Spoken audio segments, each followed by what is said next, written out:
My name is Dr. Edward Akanyamike Jr., President of the Ghana Hoteliers Association. And you just sat through a whole session on tourism, and a lot of it touched on your sector, the hotelier sector. What's the major challenge confronting your sector with regards to tourism? Well, the challenge is well known to those who follow tourism.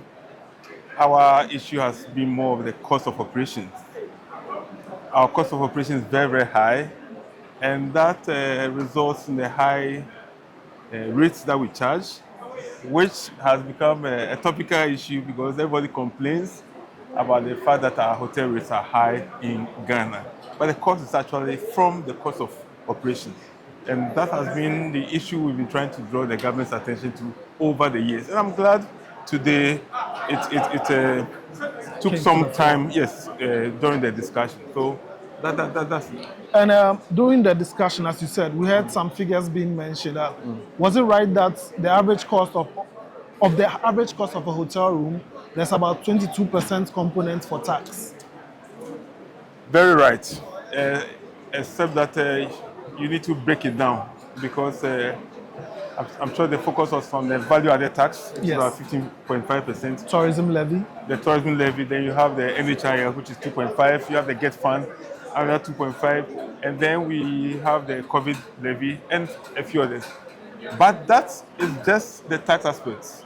We have other payments, statutory payments that we have to make because licensing comes in, registration or licensing comes in.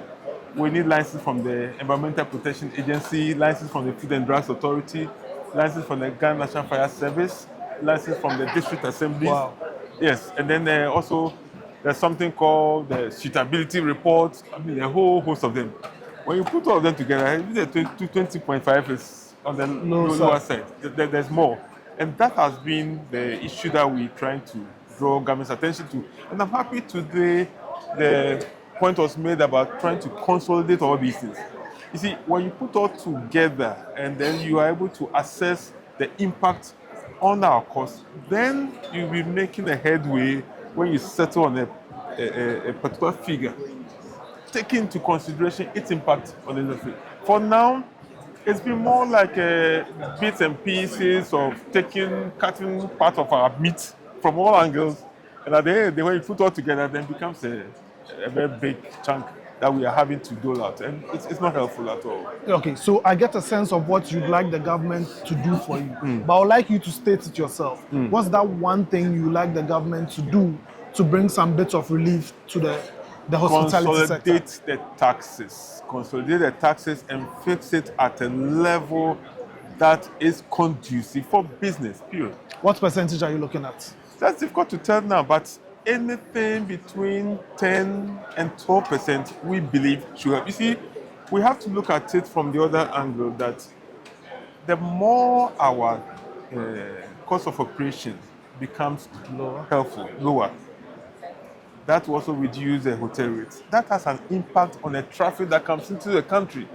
And the more we receive guests, the more we pay taxes. That's true. So at the end, if you do the calculation very well, you will notice that when you lower the taxes we are paying now, in the long run, it will even help to promote the very business that we are trying to get. So we may end up even raking in more in the form of taxes at the lower rate rather than the high rates that we are doing now. Okay. I hope you get the point. I get the point. Yeah. I get the point. Thank you very much, sir. My pleasure.